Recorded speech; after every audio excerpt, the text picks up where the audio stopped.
할렐루야. 염려하지 맙시다. 앞뒤 옆 사람에게 이렇게 외치겠습니다. 염려하지 맙시다. 염려하지 마세요. 걱정 마십시오. 염려하다는 말의 뜻이 무엇인지 영상에 잠깐 나왔죠? 괴수가 으르렁거리다 하는 뜻이었어요. 염려할 때 표정들 잘 보십시오. 괴수가 으르렁거리는 모습 같다는 거죠. 염려하시겠습니까? 괴수처럼 으르렁거리는 것과 같은 염려하는 모습이 우리에게 왜 하지 말아야 될 것인지 잘 말씀해주고 있습니다. 자, 오늘 말씀 제목 구원받은 삭개오. 삭개오 이야기를 주일 학생들이 너무나 잘 알고 있죠. 그 이야기를 우리가 이제 그리스도인으로서 우리에게 주는 영적 교훈이 무엇인지 알아보겠습니다. 여리고의 세리장 삭개오는 오늘 부분에 나와 있는 것처럼 키가 매우 작았겠죠. 사람들에게 가리워져서 그 여리고에 오신 예수님을 볼 수가 없었습니다. 예수님을 너무나도 보고 싶었는데, 만나고 싶었는데 자신의 뜻을 이루지 못한 것이었어요. 그래서 머리는 아주 좋았던 사람이죠. 그래서 길가에 있는 돌 무화과 나무 위에 올라가서 예수님을 보기를 기다렸습니다. 예수님을 아주 가까이에서 볼 수 있기를 원했던 것이죠. 그러자 예수님이 그런 삭개오를 직접 불러주시고 놀라운 말씀을 해주셨어요. 오늘 밤 내가 너희 집에 묵겠다. 하룻밤 같이 자겠다. 그렇게 하시고 하룻밤을 삭개오와 함께 지내셨습니다. 놀라운 사건이 일어난 것이죠. 왜냐? 삭개오는 자타공인하는 죄인이었기 때문입니다. 죄인인 자신을 직접 찾아오신 예수님께 삭개오가 다짐한 것이 있습니다. 바로 자신의 전 재산 가운데 절반을 뚝 잘라서 가난한 자들을 위해서 기꺼이 내어놓고 그뿐만 아니라 지난날의 자신의 모든 잘못을 책임지겠다, 깨달았다, 그렇게 고백한 것이죠. 마침내 예수님께서 삭개오의 진심, 요즘에 흔히 쓰는 진정성을 아시고는 무엇을 선포해 주셨습니까? 구원을 선포해 주셨습니다. 예수님이 직접 삭개오에게 구원을 선포해 주시는 그런 놀라운 사건이 오늘 본문에 잘 기록되었습니다. 자, 1절, 2절에 보면 삭개오라는 이름과 여리고라는 지명이 분명하게 언급되어 있습니다. 삭개오는 의로운 사람 혹은 청결한 사람이라는 뜻입니다. 하지만 삭개오는 자신의 이름과는 거리가 먼 인생을 살고 말았습니다. 또 여리고라는 성은 우리가 잘 아는 여리고 성이 무너지는 사건도 구약에 잘 기록되어 있는데요. 교통이 요충지로서 주변 지역의 특산물들이 오고 가는 무역의 중심지가 되었습니다. 여리고가 굉장히 번성하게 된 것인데 그와 더불어 불의가 가득 찬 도시였다는 거예요. 세금 수입이 많은 곳이었기 때문에 세리장과 같은 직업을 가진 이들은 거의가 대부분 부정한 방법으로 큰 부자가 될 수 있는 곳이 여리고였습니다. 3절 말씀, 그가 예수께서 어떠한 사람인가 하여 보고자 하시되. 삭개오가 예수님을 보려고 한 첫 번째 이유는 단순한 것이었습니다. 호기심 때문이었죠. 소문으로만 듣던 예수님이 자기 마을에 오신다고 하니 얼마나 만나보고 싶었을까요? 역시 삭개오의 마음속에는 호기심, 어린아이와 같은 그 좀 유치한 호기심, 기적을 일으킨다고 하는 그 예수를 만나서 직접 자신의 두 눈으로 그것이 정말인가 확인해보고 싶었다는 그런 호기심의 발로였다는 사실입니다. 그러나 유대사회에서 누구나 인정하는 죄인, 율법을 어긴 공식적인 죄인으로 살아가는 삭개오는 자신의 체면 따위는 아랑곳하지 않고 돌 무화과 나무 위에 올라갔습니다. 고양이처럼, 짐승처럼 올라갔죠. 생각해 보십시오. 다 큰 어른이 나무에 올라간다는 것은 앞서 말씀드린 단순한 호기심 때문은 아니었다는 말씀이죠. 무언가 간절히 열망하는 게 있었다는 것이죠. 자신이 지금껏 살아오면서 자신의 마음속에 해결되지 않은 무언가 답답함이 있지 않았겠습니까? 무언가 해결되지 않은 그 영적인 메마름, 영적 구원을 향한 열망의 단초가 그를 돌무화과 나무 위로 올라가게 했다는 말씀이죠. 삭개오는 키가 작았기 때문에 많은 사람들에게 가로막혀 있는 가운데 예수님을 만나기에는 개인적이고 환경적인 큰 장애물을 동시에 두 가지를 가지고 있었습니다. 키가 작고 사람이 많아서 어떻게 해야 예수님을 만날 수 있을지 방법을 찾지 못했다는 것입니다. 이것은 이번이 처음이 아니었습니다. 삭개오의 그 작은 키는 자신의 큰 열등감으로 작용해서 그로 하여금 돈에 집착하게 만들었다는 사실이죠. 자신의 열등감이 있으면 분명히 그것을 만회하려고 숨기려고 애를 쓰는 어떤 목표가 생긴다는 거예요. 그것이 오늘 우리에게도 있지 않겠습니까? 그것이 저와 여러분에게 무엇이겠습니까? 나의 열등감을 없애려고 극복하려고 내가 노력하고 있는 게 무엇인가? 그것이 내 뜻대로 과연 해결될 수 있는가? 삭개오의 마음이 오늘 우리의 마음과 다를 바 없다는 것입니다. 삭개오의 작은 키는 그로 하여금 물질, 돈, 세상에 더욱더 집착하게 하는 수치심의 원인이 되고 말았다는 사실입니다. 4절에 돌무화과 나무, 우리가 흔히 알고 있는 뽕나무와는 다른 나무입니다. 돌무화과 나무는 유대에 가면 이스라엘에 널린 흔한 나무예요. 우리 교회 주변에도 숲에 보니까 뽕나무죠. 뽕나무가 흔하게 있어서 열매가 막 떨어지는 그런 현상들이 있더라고요. 아무도 별로 관심을 가지지 않을 정도로 흔한 나무였다는 것이죠. 뿌리가 넓게 퍼지고 잎이 무성한 나무가 바로 이 돌무화과 나무, 가치 없는, 흔히 볼 수 있는 그런 나무였다는 것입니다. 그런데 특이한 것은 이 나무에는 당연히 돌무화과 나무 열매가 열리는데, 돌무화과가 열리는데 이 열매는 익기 전에 반드시 사람의 손길이 필요하다는 거예요. 사람이 일일이 바늘로 그 열매의 구멍을 내주어야 잘 익어서 맛있게 먹을 수 있다는 사실입니다. 사람의 손길이 없이는 딱딱해지고 익지 않아서 먹을 수 없는 그런 더 볼품없는 열매에 불과하다는 사실입니다. 예수님은 이러한 돌무화과 열매와 같이 예수님의 손길을 거치지 않으면 쓸모없는 삭개오를 돌무화과 나무 위에 있는 삭개오를 직접 부르시고 직접 만나주셔서 그와 함께 그의 집에 가셔서 머무르셨다라는 말씀입니다. 쓸모없는 가치없는 삭개오가 쓸모없는 가치없는 무화과 나무가 돌무화과가 어떻게 사람의 손길을 통해서 또 예수님의 손길을 통해서 유용한 열매 맺는 자가 되는지를 단적으로 보여주고 있는 말씀이라고 하겠습니다. 5절 말씀, 삭개오야 속히 내려오라. 내가 오늘 내 집에 유하여야 하겠다. 여기서 하겠다라는 말은 반드시 해야 한다라는 뜻입니다. 즉 예수님이 반드시 삭개오의 집에 머물러야 하신다는 뜻입니다. 이것은 삭개오의 의지가 아니라 예수님의 의지가 강하다는 말씀이죠. 삭개오가 예수님을 만난 것이 우연이 아니라 예수님이 이미 그를 구원하시려는 계획을 갖고 계셨다는 것을 뜻하는 말씀이죠. 우리가 지금 이 자리에 나와서 하나님께 예배드리고 있는 사실과 동일한 것입니다.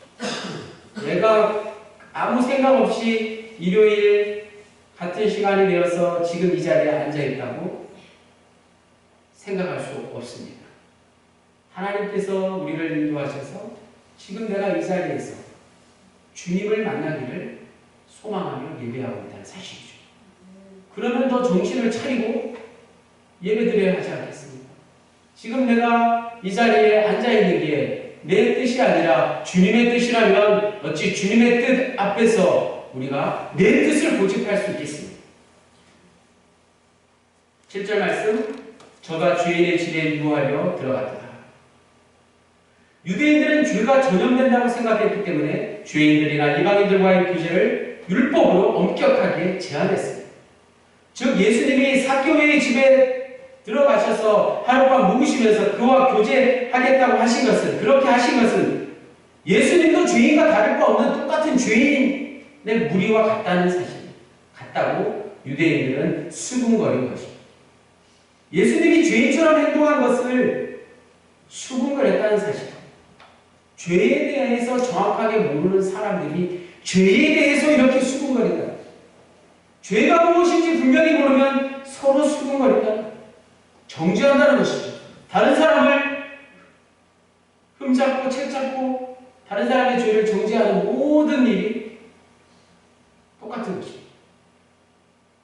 예수님이 죄인이 아닌가라고 수군거렸던 유대인들의 모습과 다를 바 없는 우리의 모습을 볼 수 있습니다.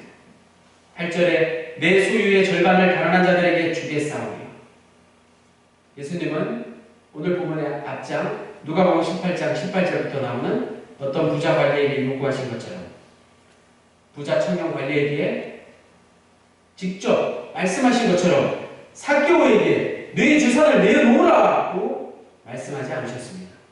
명령적으로 말씀하지 않으셨다는 사실이에요. 누가복음 18장 22절 부자 관리에게 이렇게 말씀하셨습니다. 예수께서 이 말을 들으시고 이르시되 내게 아직도 한 가지 부족한 것이 있으니 내게 있는 것을 다 팔아 가난한 자들에게 나누어 주라. 나누어 주라. 그리하면 하늘에서 내게 보화가 있으리라. 그리고 와서 나를 따르라. 18장, 19장, 20장 서서히 예루살렘, 십자가의 길, 골고다의 길, 죽음의 길로 향하는 과정에 있다는 사실을 우리는 염두에 두어야 할 것입니다. 18장에 나오는 어떤 부자 관리는 이 말씀을 듣고 심히 근심했지만, 이 말씀을 듣고 사라져버렸지만, 오늘 본문 19장에 나오는 삭개오는 예수님의 말씀을 듣고 구원에 감격해서 자신이 평생 의존했던 돈을 포기하는 놀라운 결단에 이르렀다는 사실이죠. 그래서 전개상 앞에 나오는 누가복음 18장의 부자 관리의 이야기는 예고편에 불과합니다. 본편은 바로 누가복음 19장에 나오는 삭개오의 이야기가 될 수 있다는 사실입니다. 본문에 나오는 주인공 삭개오는 앞서 부자 관리가 하지 못한 일을 해냈습니다. 어떤 일을 해냈습니다. 그것은 삭개오가 경험한 돈, 물질이라는 영적인 우상으로부터, 영적인 우상을 강조하는 말씀입니다. 돈이라는 것에 너무 집착하지 마시고, 영적인 우상으로부터 삭개오를 자유롭게 하는 능력이 어디에 있느냐? 바로 어디에서 그러한 능력을 얻을 수 있느냐? 그러한 능력은 누구에게 나오느냐? 바로 자신의 눈앞에 있는 예수 그리스도에게서 나온다라는 것을 분명히 깨달았기 때문에 자신의 우상을 완전히 내려놓게 된 것이죠. 그것은 삭개오가 경험한 돈이라는 영적인 우상으로부터 그를 자유롭게 하는 능력이 예수 그리스도에게 있다는 것을 분명히 알게 되었기 때문에 가능했습니다. 그렇지 않겠습니까? 일순간적인 그런 흥분한 마음으로 삭개오가 자신의 재산의 절반을 가난한 자들을 위해 내어놓겠다고 다짐했겠습니까? 그렇지 않습니다. 다시 말해서 오늘 우리를 붙들고 있는 세상의 각종 우상으로부터 우리를 자유케 하실 이는 예수 그리스도이시라는 말씀이죠. 예수 그리스도. 예수 그리스도 그 이름에 참 자유가 있습니다. 저와 여러분이 자유를 누리지 못하고 살아가고 있는 것처럼 느껴지시나요? 예수 그리스도에게서 나오는 자유의 의미를 아직 경험하지 못하기 때문이죠. 예수 그리스도에게 진정한 자유함이 있다는 사실이에요. 오늘 삭개오 이야기를 통해서 구원받은 삭개오의 모습을 통해서 우리는 간접적으로 분명히 경험할 수 있을 뿐더러 이제는 직접적으로 주님의 말씀을 통해서 그것을 내 경험으로 만들 수 있다는 말씀입니다. 예수 그리스도 그 이름에 자유가 있다는 사실을 기억하십시오. 아직도 지금 내가 최선을 다하고 있는 게 무엇인지 잘 모르시겠습니까? 죄송한 말씀입니다만 직장과 사업과 친교와 취미와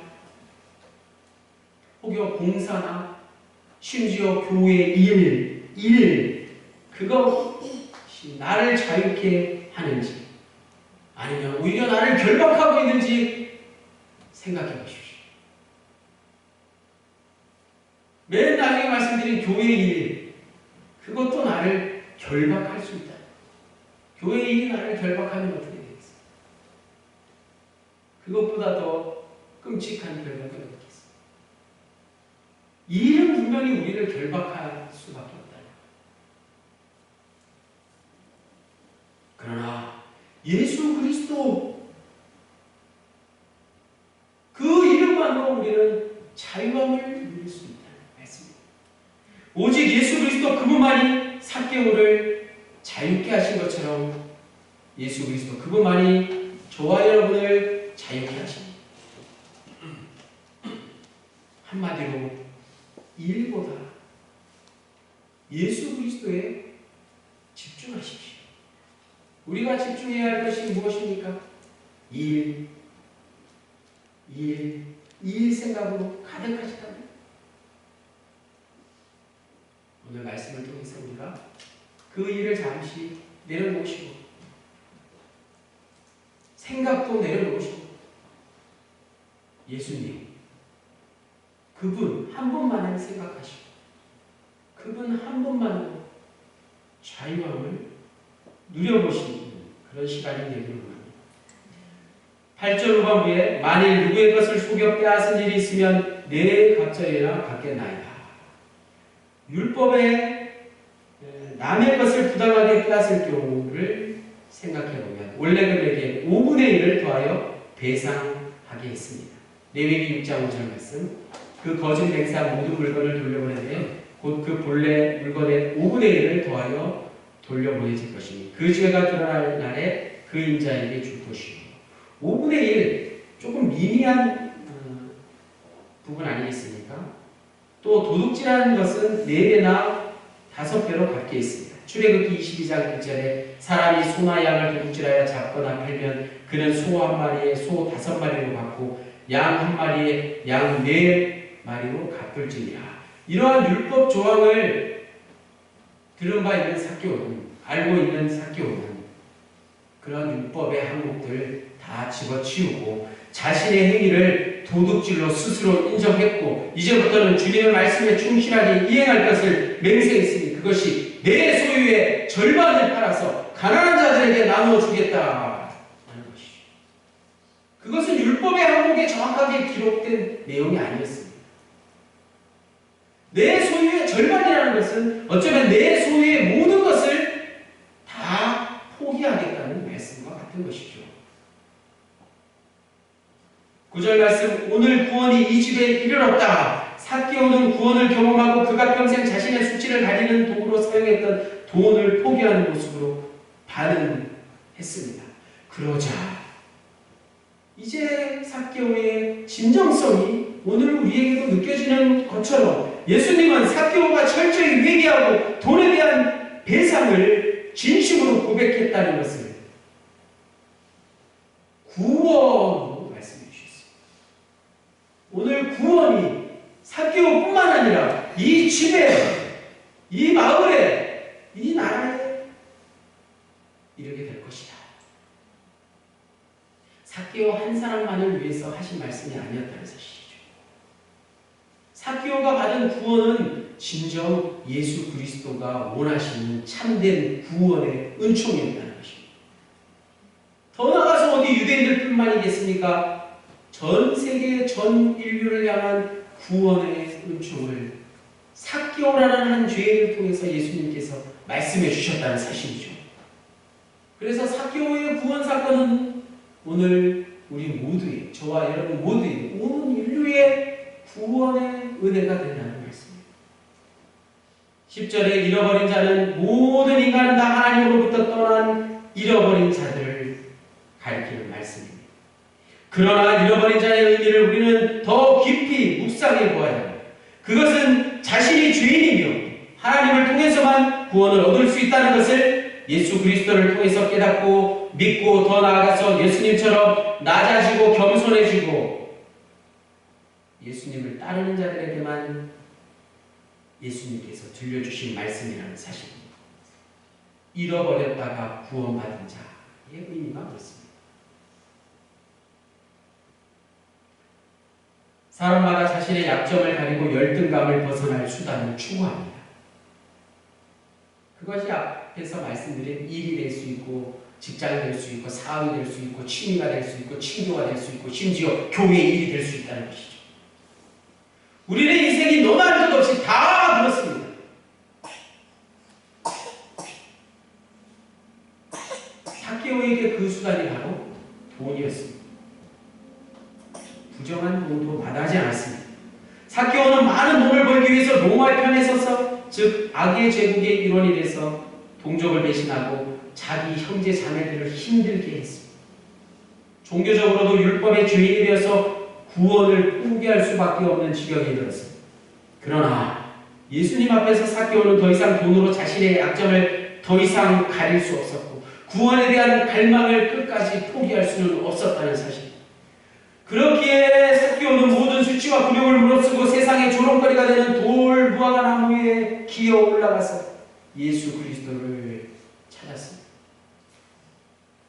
그런데 그런 삭개오의 마음을 어떻게 하셨는지 예수님이 직접 다가오셔서 삭개오를 부르시고 삭개오를 만나주시고 하룻밤을 함께 해주셨다는 사실이죠. 마찬가지 오늘 우리가 세상에서 공부 잘하고 성공하고 편안하고 행복하고 모든 걸 다 이룬 것 같아도 우리의 마음 한켠에는 삭개오와 동일한 갈망이 여전히 존재하는 것을 부정할 수 없습니다. 부인할 수 없습니다. 어떻게 돈이 나겠습니까? 어떻게 성공이 나겠습니까? 어떻게 편안한 것을 누리는 것이 다일 수 있겠습니까? 한 가지 중요한 사실이 빠졌습니다. 그것은 인간이 세상에서 아무리 높아진다고 한들 인간 영혼의 공허함을 스스로 채울 수 없다는 것입니다. 영혼의 공허함이 없는 자가 누구입니까? 영혼의 존재를 인정하지 않는다 할지라도 그 영혼은 분명히 외롭고 쓸쓸한 인생인 것을 자기 자신이 잘 알고 있습니다. 자기 자신의 약점을 온전히 가릴 자가 누구이겠습니까? 인간은 영혼의 존재이기 때문에 누구나 다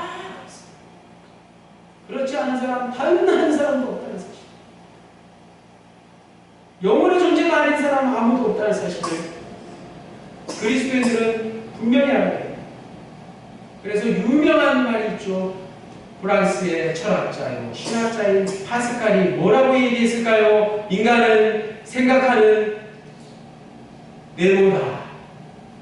정답은 인간은 생각하는 무엇입니까? 과학에 대한 생각나는 주의해석이 그렇습니다. 인간은 생각하는 갈대입니다. 갈대와 억새의 차이. 억새는 산에 주고 있고 갈대는 물가에 있다고 하는데 확인을 해보시고요. 인간은 생각하는 갈대입니다. 인간은 생각하는 갈대다라고 파스칼이 말하고 다음과 같은 말을 추가로 덧붙였습니다.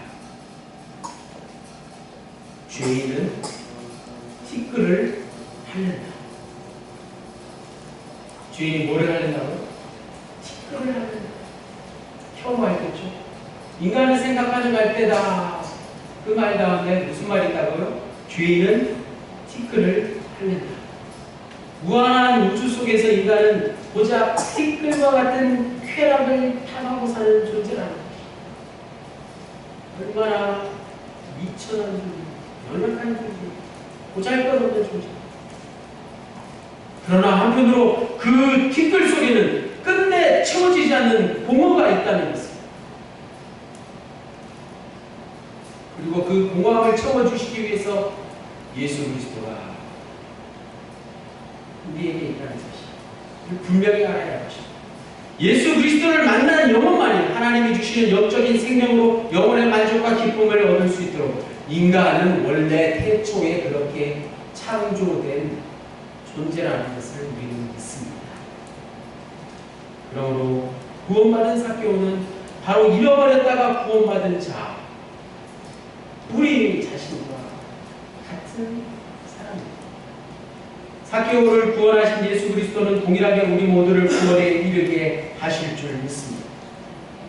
구원받은 삭개오처럼 예수 그리스도를 통해서 구원받은 저와 여러분 모두가 되시기를 간절히 축원합니다. 주님, 우리는 그동안 부끄러운 모습과 연약한 모습으로 살아가면서 세상의 것들로 부끄러운 모습과 연약함을 가리려고 했습니다. 그러나 내 생각대로 내 뜻대로 내 부끄러운 모습과 연약함은 가려지지가 않았습니다. 오직 예수 그리스도로 말미암아 하나님의 생명을 충만히 얻어서 영혼의 만족과 기쁨을 누리며 내 부끄러운 모습, 연약함을 주님께 드리기를 간절히 빌고 원하오니 예수 그리스도의 이름으로 기도하였습니다.